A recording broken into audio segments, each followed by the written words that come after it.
Right. That's really it from me. I'm just going to introduce the speakers, but we're all over the world today. We've got one from the US, one from Japan, and two of us in London. So I'll just introduce them briefly.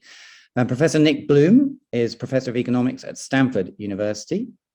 And this is his topic. He's been researching working from home for almost 20 years and has advised both the US government and numerous corporates on this subject. From Tokyo, we're joined by Professor Daiji Kawaguchi, and he is Professor of Public Policy and Economics at the University of Tokyo. He's also a Program Director at the Research Institute of Economy, Trade and Industry. And he looks at wage inequality and the impact of new technologies on the labor market. And he's worked at a number of universities, including having his PhD from the US. And we are being chaired today by Linda Yueh. She is a fellow in economics at St Edmund Hall, Oxford University, and she's also adjunct professor of economics at the London Business School. And she has a couple of roles also at the London School of Economics. She's the editor of the Routledge series on economic growth and development. And her latest book was listed as one of the best business books of the year by both the Times and Newsweek. So this is the timeline, but basically I'm going to go quiet at this point and mute myself, and I'm going to hand over to Professor Nick Bloom. So I'm going to talk about working from home after the pandemic. So just to set the scene, I'm going to mainly, you can hear I'm British, I'm mainly going to talk about US data, but I've been collecting UK data for the last 10 months. It looks very similar, but I just have a longer run of US data. So, you know, there's various ways to measure working from home. I've been working on this for almost 20 years. And basically, however you measure it, pre-pandemic, there's very little working from home. So, my preferred measure is the percentage of full paid work days run from home. Pre-pandemic, it's about 5%. So roughly 1 in every 20 days in the US, UK, Canada, much of Northern Europe actually was work from home. During the pandemic, that exploded. It went up to about 50%. And has remained there roughly throughout most of the pandemic.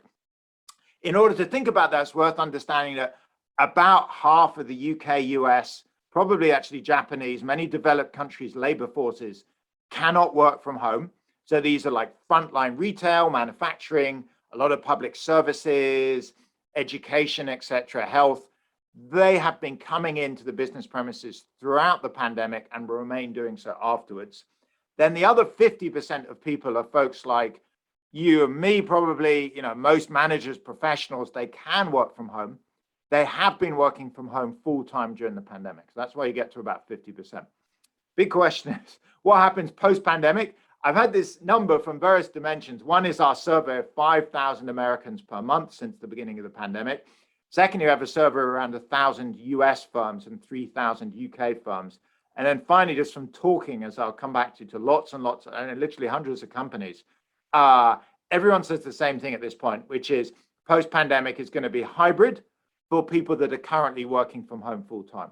So anyone that's currently working from home full-time, by far the most likely thing is after the pandemic, you remain working from home, but only for 2 or 3 days a week. And the other 2 or 3 days a week, you'll go into the office. And why is that? Well, hybrid seems to combine it's like 80 to 90% of the value of at home and in the office. So it's kind of like a very nice compromise. You can almost have your cake and eat it. Working in the office has two benefits that endlessly get brought up. One is it's good for creativity. So every manager I ever speak to always raises the thing about, look, it's easier to innovate face to face, to kick ideas around, bring up new themes and culture. So, Stanford actually returned to on-campus this week. I've had a couple of meetings face-to-face this week. It's been very nice. You see people, you kind of feel like you reconnect more like a human. So those are the benefits of being in the office. The benefits of working from home is it's quiet. So, not during the pandemic, but post-pandemic, it's certainly like to be quieter. I ran a randomized control trial in China 10 years ago, and productivity at home was in the RCT was higher. And one of the reasons is people said, look, it's quieter at home. I remember my favorite story was the person that told me that, the office was so bad because the person at the desk next to them used to cut their toenails under the desk with a huge toenail clipper and said it was disgusting and like really distracting. And then the other advantage of home is the commute. You save on the commute. Now, the average Brit, the average American commutes about 1 hour a day, so half an hour each way. The survey data suggests when people don't commute, around 50% of that time is spent on your primary job and around 50% on leisure. So you can imagine if people have stopped commuting, they end up working, more minutes per day. So the normal plan for firms is going to be, let's say, take Apple. You may say, Monday, Tuesday, Thursday, you come in the office. We have all our meetings or our client events, trainings, group sessions, pizza lunches, etc., to try and bond and create a lot of face-to-face interaction. Wednesday, Friday, that's the quiet time. Do presentations, work on data, write reports, etc. So not surprisingly, there has been an explosion. Just about literally almost every company I talk to is going to hybrid. Citigroup, HSBC, Google, Amazon. I could go on and on and on. One big fact I think that's also becoming true now is this actually it may not even be possible to get your employees back to the office full time, as in 5 days a week. So only 2 companies I'm aware of have announced they're trying to do that, Goldman Sachs and JP Morgan. They announced both in June and July. And from what I've heard, internally from friends and contacts, that's not really happened. It has become almost impossible to get high quality graduates to return to the office 5 days a week. Why? Well, no one's doing that, and plenty of other firms are offering you other options if you don't want to, return to the office. And in basically the world's hottest labor market, at least in the US, it's almost impossible, it seems, to get people back. So we asked this question: if my employer announced that all employees must return to the office 5+ days a week on August 1st, we asked this in July, 57% of people said they'd comply and return, but the other 43% said they'd either quit on the spot or look for another job. So quite practically, it has become extremely hard, if not impossible, really, to get high quality graduates, given the current labor market and given what other firms are doing, back to the office 5 days a week.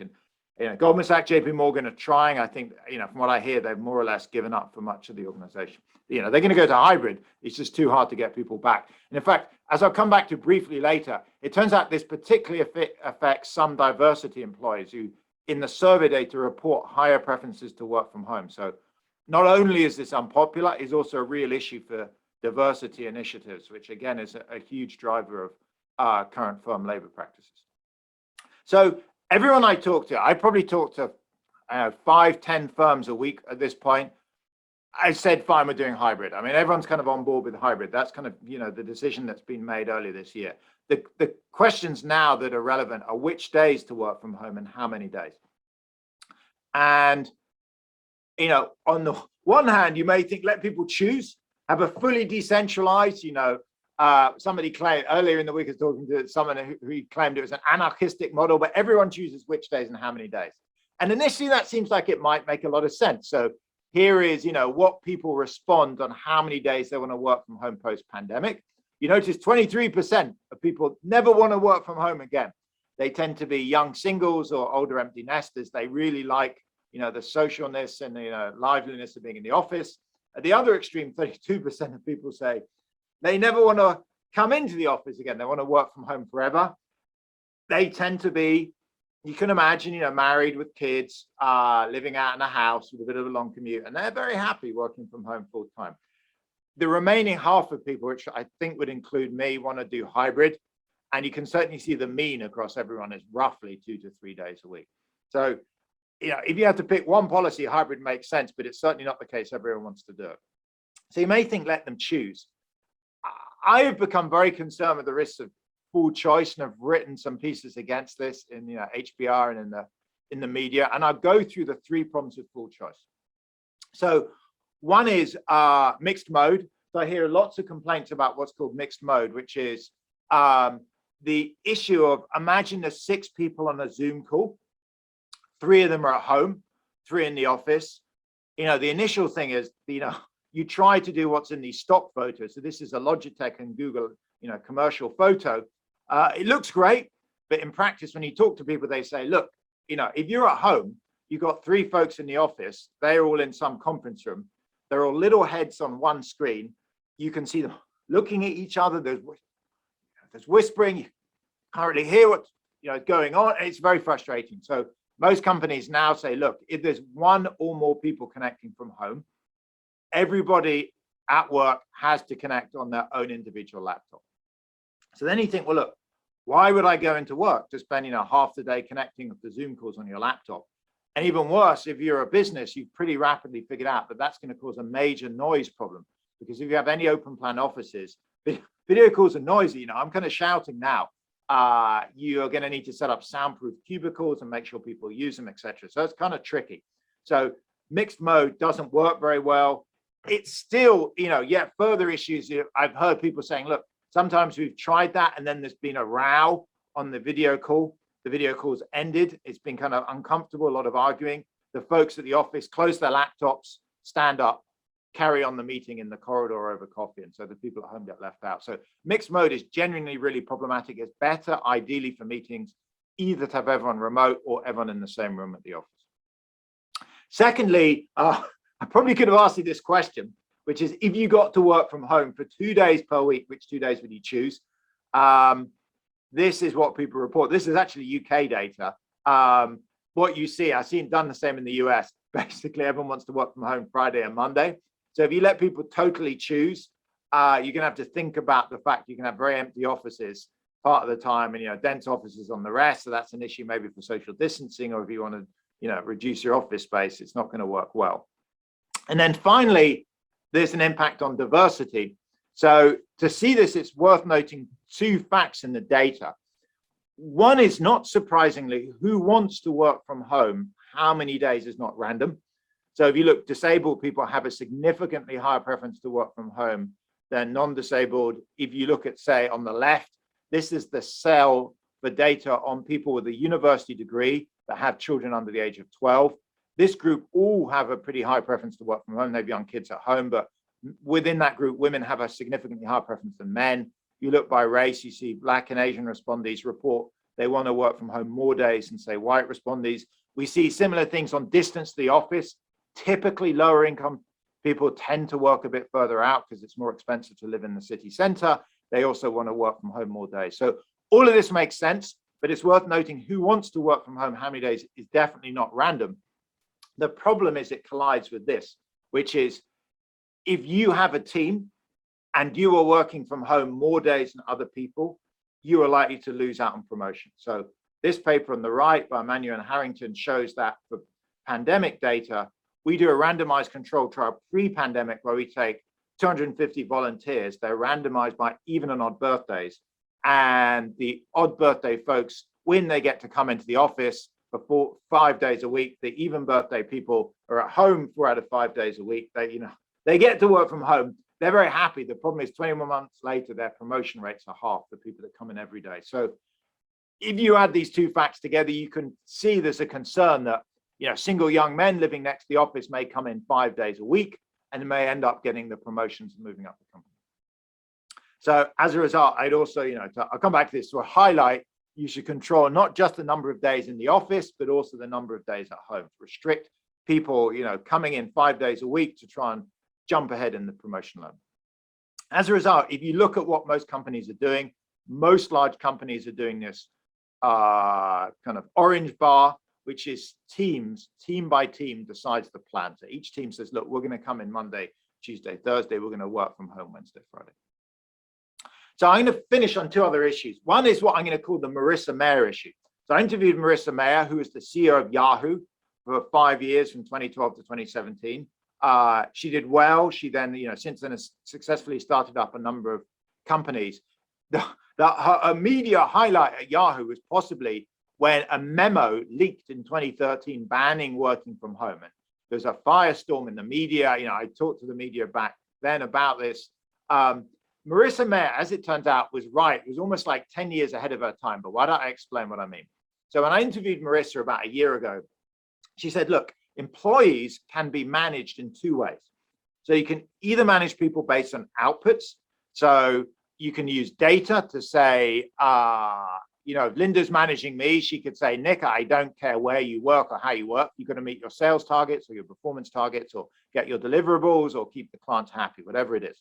So that's output-based management, what I would honestly call good management. Or there's input-based management, which in the office is watching of people physically walking around at their desk on their keyboards, etc. And that's fine if people are in the office. Of course, if they're at home, what are you going to do? Turns out firms that relied on that input-based management, when employees go home, are in trouble. They either give up or they do, possibly worse, this kind of horrible surveillance software whereby you're taking screenshots of people's desks, looking at what they're looking at, going to their web pages, etc., etc. So the bottom line is, to manage people effectively working from home, you need output-based management. You need to spend time and effort having 360 reviews, collecting data on people's performance, meeting them regularly, etc. When I was at McKinsey long ago, the partners typically report they spent about a day a week on performance management for people below them.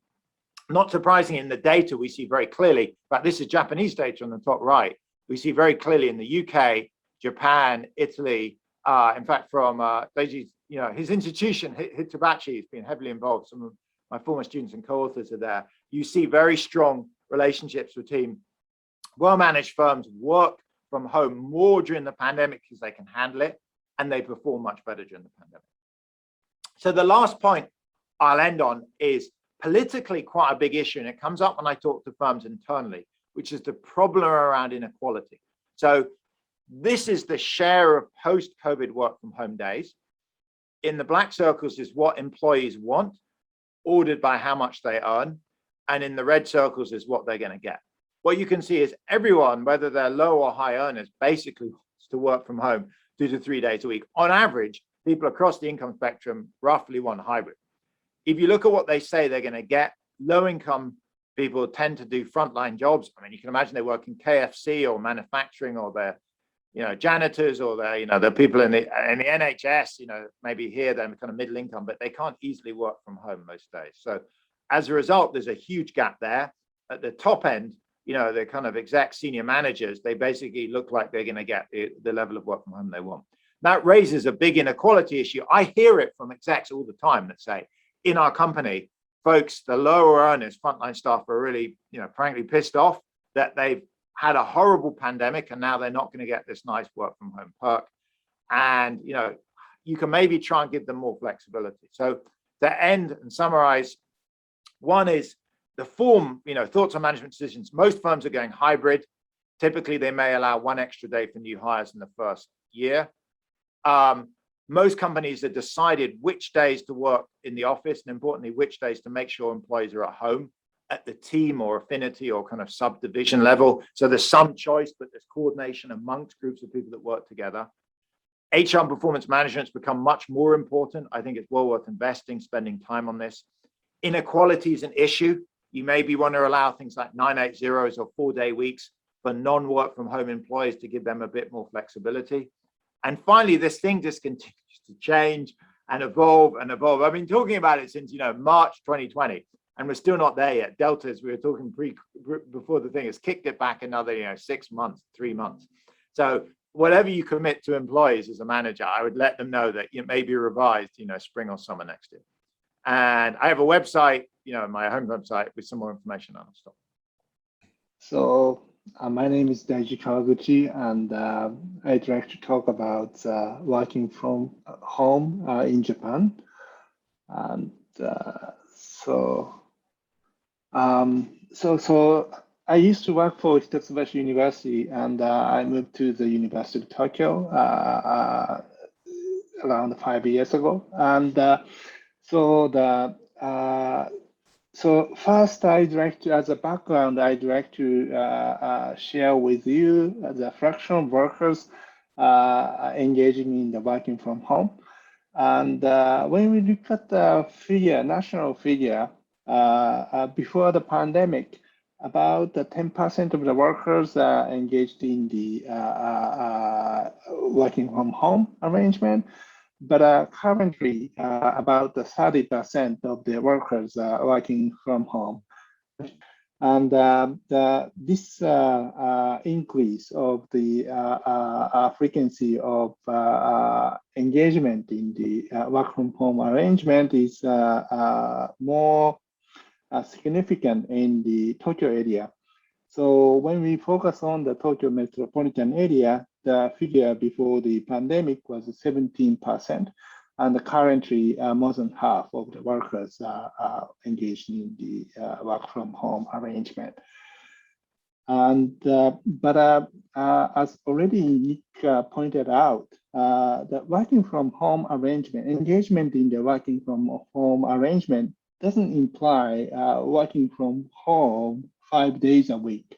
So looking at the Japanese figure, about in last May, about 53% of the workers are engaged in the work from home arrangement, but among them, only a quarter work from home 5 days a week.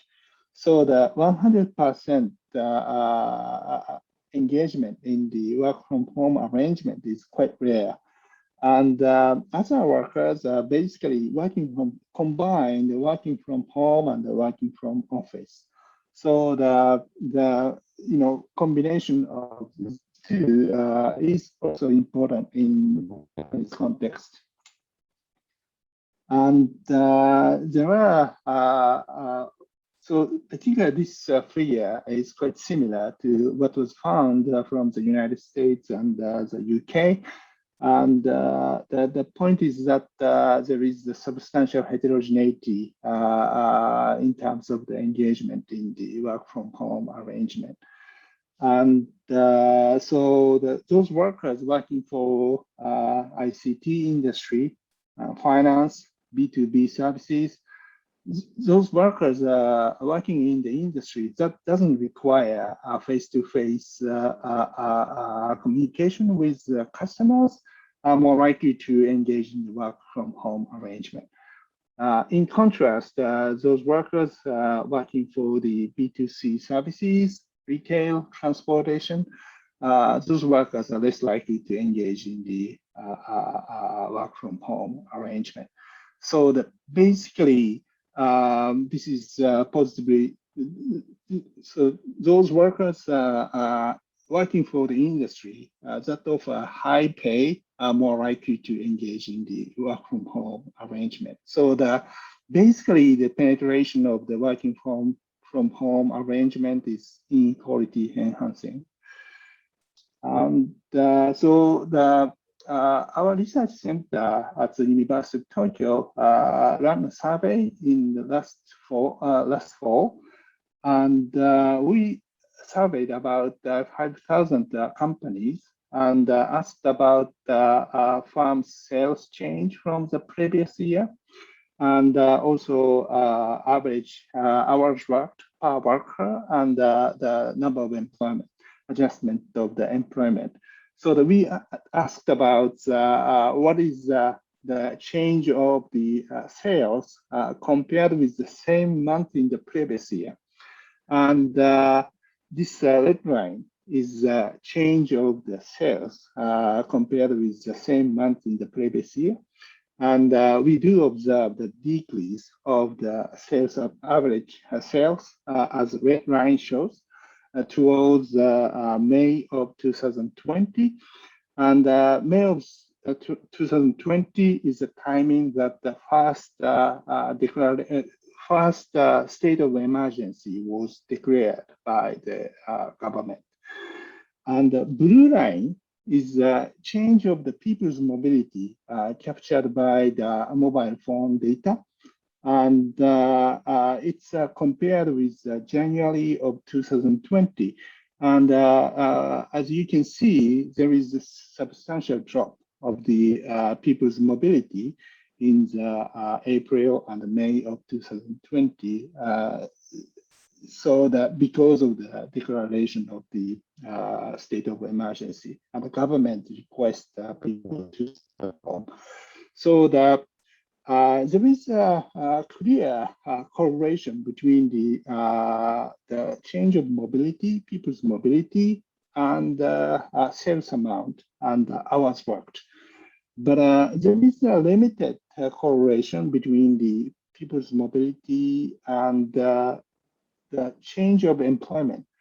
And I think this is interesting and contrasting to the figure from the United States.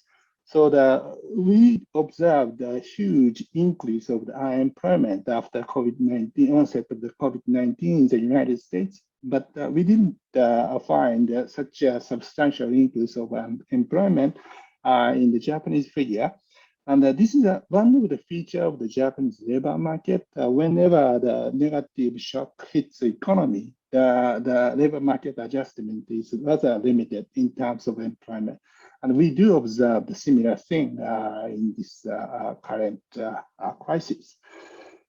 And there was a clear correlation between the change of the mobility and change of the farm sales. And we tried to plot the relationship between the change of mobility and the change of the sales. And the blue dots are based on the data of the firm that didn't adapt the work from home arrangement before the COVID-19. And when we plot the blue line, there is a positive correlation, meaning that the decrease of the mobility decreases the sales amount. Okay. But when we plot the dots based on the data of the firm that adopted the work from home arrangement before the COVID-19, the red dots are more noisier because of the small number of observations. But when we draw a straight line, the relationship is flatter, meaning that the adaptation of the working from home arrangement mitigates the negative impact of the decreased mobility on the sales. So from the viewpoint of a firm, there is a benefit of adapting work from home arrangement as a way to mitigate the negative shock to the firm. And so I also looked at the determinants of the adaptation of the work from home arrangement using the workers' data. And so we examined what kind of workers are more likely to engage in the work from home arrangement using the data before COVID-19. And Nick already pointed out that the importance of the management based on output. And consistent with Nick's claim, even before the COVID-19, there is a management style that manage the employees based on the output. So for example, like the workers are working under the human resource management system that involves key performance indicators or management by objectives, they are more likely to engage in the work from home arrangement. So this is what we found before the data observation before the COVID-19. And when we focus on the change of the determinant of the adaptation of working from home arrangement, data contained what type of task is involved in the occupation for each worker. So we can measure how much the jobs involve the communication with other people. And before COVID-19, workers who engage in the more communications are less likely to work from home. But that barrier, so that the workers who need to communicate with others are less likely to engage in the work from home. So the communication was a kind of barrier to engage in work from home. But that barrier seems to be removed during the COVID-19. And this is also what is already pointed out by Nick and his co-author. There was a huge penetration of the communication technology, such as Zoom and Slack and so on. So the communication barrier seems to be partially removed as an obstacle to adapt the work from home arrangement. And we also find that larger companies are more rapid to adapt the work from home arrangement during the pandemic. And also the remote work was spreading among the college graduate compared with the high school graduate. So in terms of the change of the determinant of the work from home arrangement, again, the split of the work from home arrangement during the this pandemic was inequality enhancing.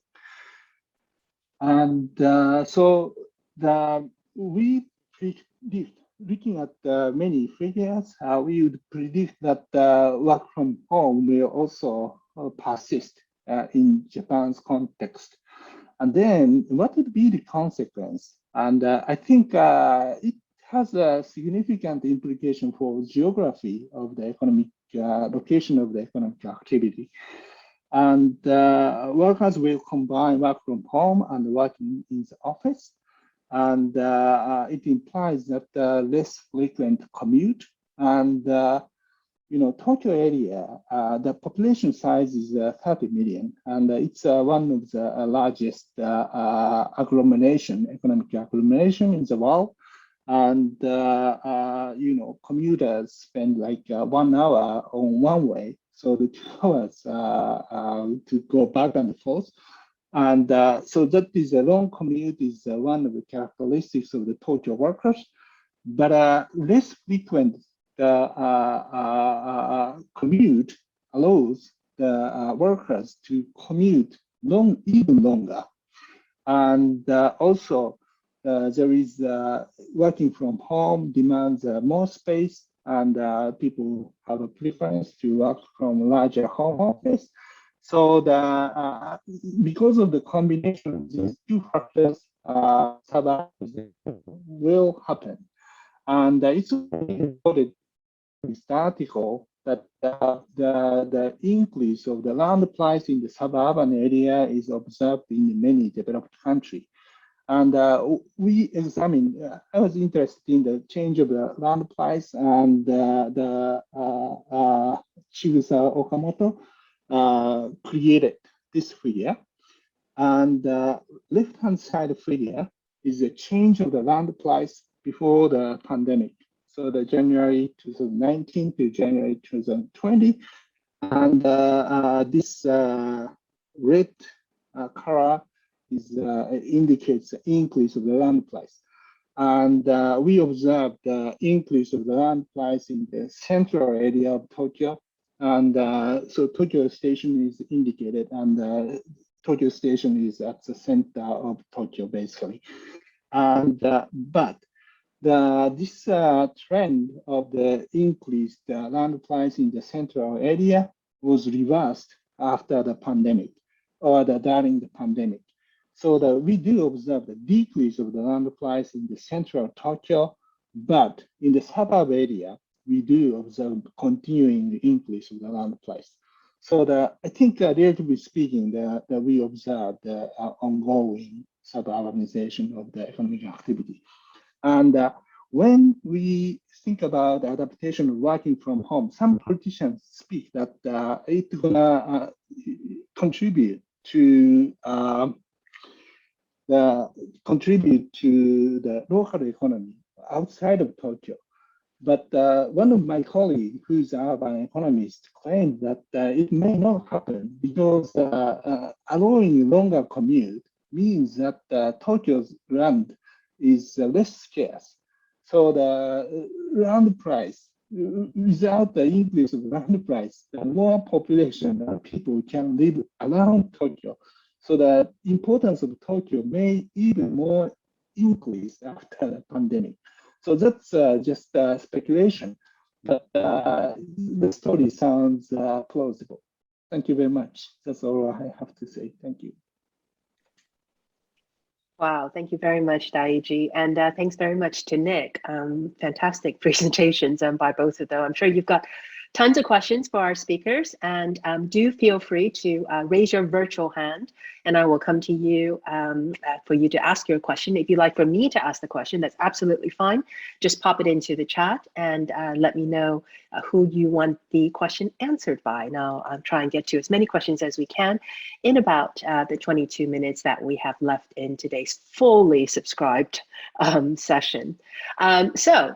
Wow, very quick, Ying-Jin has already popped a question in. So I'm just going to ask it, and then as I say, I encourage the others to ask your question as well. So firstly, great talks, thanks. Question for Nick. Does your survey cover how those unable to be present in one office meeting and had a bad experience behave when deciding whether to attend the next meeting? I think a lot of people are grappling with this question. Nick. It's a good question. We haven't asked people about, I mean, I haven't directly asked somebody that question. I tell you what, I have heard a lot about bad experiences is what's called mixed mode, where some are at home and some in the office. So I've heard lots of stories that is really problematic. Basically, folks at home felt they get left out. So even increasingly, I don't know how many people here are managing people, but US companies are moving towards the rule that if there's one person at home, everyone has to connect on remote, which kind of helps during the meeting because you're all on a level playing field. But you still hear complaints about after the meeting ends, the meeting doesn't really end. So, everyone at home, there's 3 of us at home, 3 in the office, 3 in the office are in Zoom cubicles, close the laptop, stand up, and then they're all standing next to each other. And of course, they naturally carry on. So I think these mixed mode meetings are problematic. The interesting thing is multinationals and multi-site companies are actually finding it easier to communicate. So one of the few beneficiaries, I've heard a lot of larger, even Google. I was talking to an employee from Google, how much people, Google have a San Jose and a San Francisco office. So those are about 45 minutes apart. But that's long enough that they never interact. They always had meetings, and they say now they're much more connected because basically you can't really tell. But within offices, it's problematic. And this is why the hybrid thing, organization is really important. You want your team to try and come in on the same day. Yeah, so interesting, Nick. Can I ask a follow-up before I turn to Tanya on that? So you indicated in your survey, which I found absolutely fascinating, is that most people want to work from home on Mondays and Fridays. Completely get that. But Apple wants their employees to come in on Monday, Tuesdays, and Thursdays. So what kind of managerial approaches, what kind of maybe government policies, how do you mediate that? Because employers may want something different than what workers want. Sure, I generally am not, it's not obvious. I'm certainly not pushing for heavy regulation. So the free market works pretty well here. So look, take Apple. You saw in that survey, you have 20% of people that want to work full time and 30% that never want to work, never want to work in the office. Those two ends may decide just to quit Apple. So you may say, hey, look, I want to work from home 5 days a week. Apple's not offering that. So be it. I mean, it's a very hot labor market. Just resign from Apple and go somewhere else. And that, this is this topic actually called the Great Resignation. I looked at JOLTS data in the US. Quit rates per month in the US are an all-time high.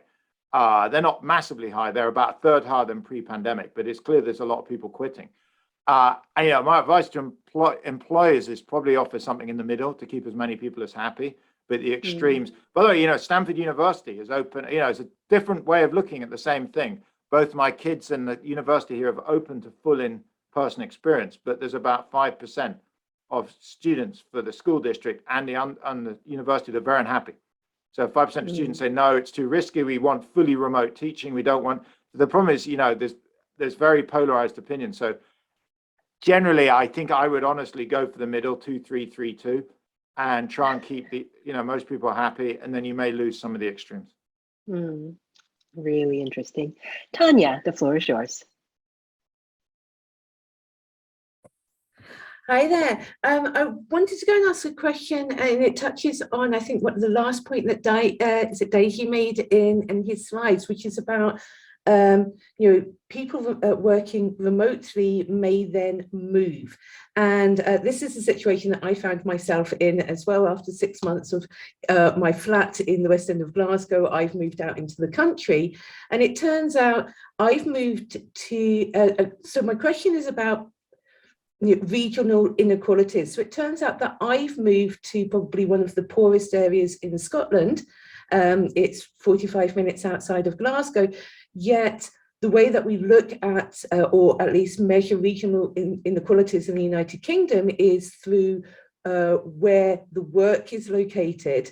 I'm working in North Ayrshire, yet my employer is based in Glasgow. So, like, there's a broader question of, like, how do we see this like move of remote working having an implication for potential regional inequalities in countries such as the United Kingdom? I'm sure it exists in other countries as well. I think important feature of this working from home arrangement is that relatively higher income people can work from home.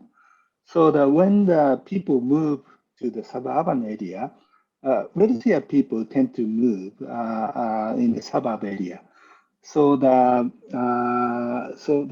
think that brings the related services. So for example, the expensive restaurant may move out from the center of Tokyo to the suburb area. I don't know, but it is one potential. And so the commercial activity might diverge or follow those wealthier people. In that sense, it would contribute to equalize regional inequality. So that is one possibility, and we will see. Thank you very much. We have to go to Jason. He's really the host. This is so Jason, the floor is yours. Yeah. Well, I was wondering, I mean, it's a bit early days, but I was wondering what the implications are for office values, commercial property. If we're going, I mean, it already looks quite inefficient that some of the most valuable property in cities is empty 2 days a week. If it's now going to be largely empty 4 days a week, it seems quite difficult to justify maintaining those very expensive offices at all. I can't quite see how we can square that circle, and I wonder if people have any thoughts on it. Nick? Yeah, Tanya, I'm guessing you came from somewhere near Byers Road, right? Yeah, my father-in-law I got married in Glasgow, but I was there in the summer for 2 months. Anyway, so, the commercial property stuff is really interesting. So like Daiji's looked at in Japan, I've been looking in the US, and you see a very, very similar phenomena. So for residential, people are leaving the city center and moving out to the suburbs. So if you look at San Francisco and New York, the suburbs have done really well. The city center has not done that well. For residential, this is, people like us. In fact, you see about 15% of Americans have left city centers since the pandemic began. The big question is on commercial. The data here is very poor because transaction volumes have fallen. So I've been looking at Zillow prices. Actually, earlier this morning, I was talking to a real estate investment trust. So what it looks like, I think the most likely outcome maybe seems a bit surprising, which is we all move out to the suburbs to work on a hybrid, but so we need 2 or 3 days a week. We come in, we're going to be super social. If you're a big company, you actually probably want your HQ in the city center, because on those 2 or 3 days, people are coming in. They need to meet each other across divisions, meet customers, meet clients. It needs to be achievable rather than this hub and spoke. WeWork and others are pushing this idea, we're all going to get a hub and spokes. But if I'm only working in the office 2 days a week, I probably don't want to go to, something nearby where most other people aren't at. So in general, actually, I think people who leave city centers and have done a lot. You see the 15% exit is less obvious. Companies talk. The only fly in the ointment on this is sky rises. So sky rises are cursed. Those high skyscrapers, like the Shard or the Walkie Scorchy, or we have Salesforce Tower, or the Sky, the Empire State Building. They have 2 problems. One is you have to get people to the front door, which requires getting jammed on the tube or the subway, and 2, you have to get them up in the lift. And both of those are impossible with social distancing. And it's very clear in survey data that most people, even post-pandemic, are uncomfortable about getting in crushed environments. So I think skyscrapers are going to take a hit. So if you notice, I don't know how much people saw, but Google yesterday bought a large building in New York, but they did not buy a skyscraper. They bought one of those massive blocks that's like 6 stories high and runs, and the reason is that thing can be filled buildings that Empire State's building are never going to probably get more than 60% of pre-capacity, and therefore they're probably not worth. I mean, if you can only get 60% of people in, you can only charge. So yeah, Jason, I think this, if you own a tall skyscraper building, you're in trouble. And the rates, I mean, we're kind of seeing that. That's why those buildings aren't selling, because no one is really buying them. So interesting. Thank you, Nick. There's a question coming in on the chat, and then I'll come to you, Richard, after this, from Ian Hamilton. Daiji, I'm going to pose this to you because Nick said already he's not really advocating too much government action. But the question from Ian is, what would be your top 3 policies that governments should be pursuing with respect to remote working? Daiji. So concerning the structure of the Japanese labor market, Japanese labor market is less liquid than the US labor market. So if you don't like the arrangement of the work from home after the pandemic, I think the workers has a less option to move to the other company. So so in that sense, a free market solution might not apply straightforwardly to the Japanese labor market, and that is one of the concerns. And and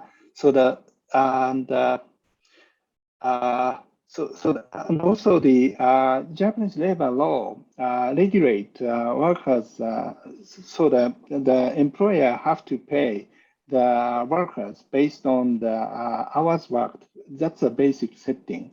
And adjustment of the law to the work from home arrangement would be really necessary. And Japanese labor law is currently quite rigid, and it's basically based on the input, require employer to pay by input, hours worked. But that arrangement should be more flexible. And perhaps the second important policy is how to organize the public transportation. And so the suburbanization reduces traffic jam in the public transportation. And but at the same time, that puts a burden on the private railroad company. And in Tokyo area, the public transportation is the big fraction of the public transportation is offered by the private company. And so I think we need to concern about how those public transportation will be sustained after the penetration of the working from home. And so one of the reasons why public policy is important is that those public transportation fares are heavily regulated. And the way the regulator have to think about the fare, the publicly determined fare should be revised, considering the long-term change of the demand for transportation. And third would be the also I think urban zoning regulation, and well, I cannot think about the third well, so I will stop here. The only two, one is the labor law, the other is the public transportation. No, it's all very thoughtful. Thank you, and wonderful. Richard, you're up next.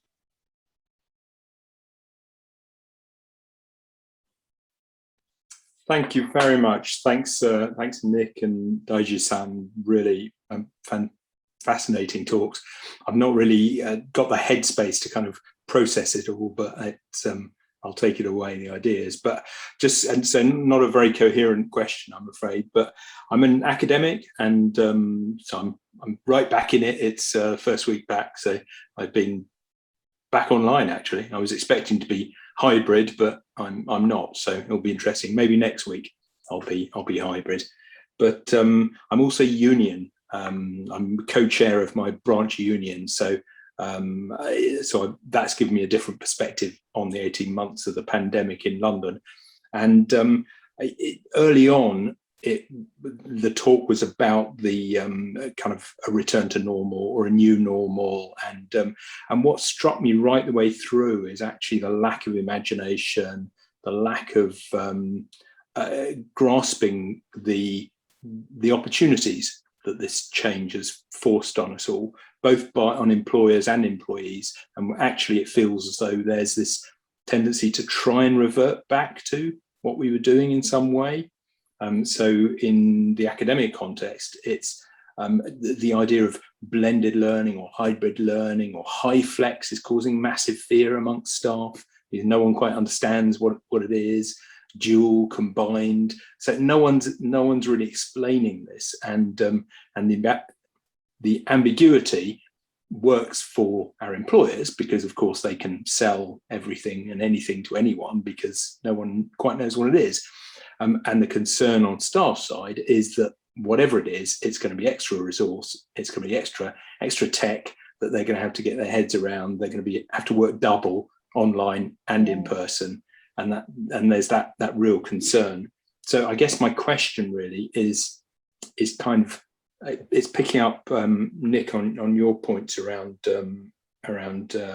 inequality and also around kind of the advantages for the employer of creativity and culture.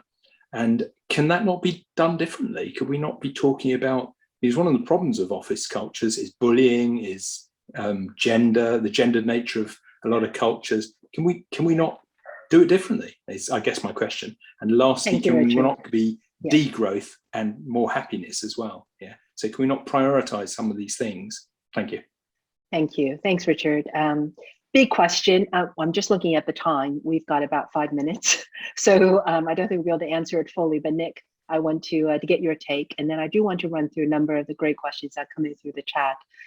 So I'm going to have you and Daiji do pointed, insightful, but concise answers to these questions. That was a fantastic question. There's a number of things that as a broad thought, I think the pandemic and the working from home change is pretty massive, actually. So pre-pandemic, we were doubling every 12 years. It looks like we're going to have about 40 years worth of growth from pre to post. I know now it's pretty weird. We're going to go from 5 to 25%. That's also going to radically change a lot of stuff, like the layout of cities. I think, by the way, the layout of city stuff, the stuff that Daiji was talking about, is really good, because one of the big problems pre-pandemic is the affordability crisis. If you think who should be living in city centers, it is not techies and bankers. It is people that have to go into work 5 days a week, which is typically lower earners, like teachers. Like my brother-in-law's a policeman, he has to go in central London every day. So actually, it's better that city center prices are a bit lower and the suburbs are more expensive, because the people that need to go in every day should be in the center. You're right. As a professor, in-person teaching seems a lot better. There's some stuff that's better, and I think it's honestly what I call the personal trainer effect. When you're in the room with the student, they're basically not, watching movies on Netflix. They're kind of paying attention. I found my best teaching assessment ever was when I told the students I had to turn off all devices and pay attention, which I was really nervous about. But so some stuff will change. My big take is we could have done this on working from home in 2019. There's nothing technological. We couldn't have done it in 2010 because we didn't really have good Zoom and Dropbox and cloud. But in 2019, we could have. In an odd way, one of the few silver linings of the pandemic is, well, at least most people are happier on hybrid, and employers are generally better off. So that is one of the few win-wins. But I agree. This is why things like this are great. We should think more radically. This is why my last point on the slides was continue to assess. This thing is going to keep changing. And I'm trying to tell employers, don't set in stone now. You're going to find March that you've made mistakes, learn from them, and just keep updating. Great. Thanks very much. And thanks again to Richard for that really thought-provoking question. So we are extremely short on time, but I do want to get into this question posted by Nana Ota, which I think has captured some of the issues around millennials. They tend to be tech savvy. They're digital natives. I'm told if you're born before 1985, you actually remember a world without the internet at your fingertips. But those born after, they're very much geared at that. So they may prefer to work for organizations, work for themselves, and maybe not traditional organizations. They want more autonomy, more control over their jobs than previous generations. So and this is a big question, I'm going to pose it to Daiji. Do you think old-fashioned companies will be at a disadvantage in the competition for talent? Oh, certainly yes. So the middle-aged people like me have less option to move around to the other company. But when we think about the new graduates and women who is currently out of labor force but try to participate in the labor force, to attract those people, offering a nice arrangement, including the working from home option, would attract more talent to the company. So certainly, I think that providing the attractive option would attract more talent. Thank you very much, Daiji. There's a question that was sent to me by CTO Naka-san for Nick. How does government regulation need to be updated to meet tax jurisdictions due to virtual workers? And if I can tack on a corollary there, dealing with virtual workers, some companies want to reduce your salary if you decide to work virtually, depending on where you live. So where is that? Get your take on that, and if that is something which a lot of employees need to be thinking hard about. No, the tax thing is a big issue. I mean, come back to Richard's point earlier, we need to try and be more accommodating. So just to give you a very concrete example, in Stanford, we were discussing some employees want to be fully remote, which seems great, and it may work for their roles. If they move to Nevada, which is a different state from us, or in California, we then have to deal with Nevada tax and corporate tax and, blah, blah, blah. And it's a pain. And so why, Stanford's then going to tell employees, please don't move to Nevada, stay in California. But that's really restrictive. There's no reason that they're fully remote. So, and the UK is going to have this much worse, actually, because there'll be employees that will be working for a British company, but based in, say, France. And we should be encouraging that. You should be, but not. So this is unfortunately take many years to work through, but there's a lot of tax and legal implications that are going to come up and end up. And I would again push to try and be as flexible as possible in that. What about cutting? We're pretty much out of time, but I'm just going to sneak this in. What about cutting pay for workers who? Oh yeah, so cutting pay is extremely contentious, and just anecdotally, probably only a third of American firms are thinking of doing this.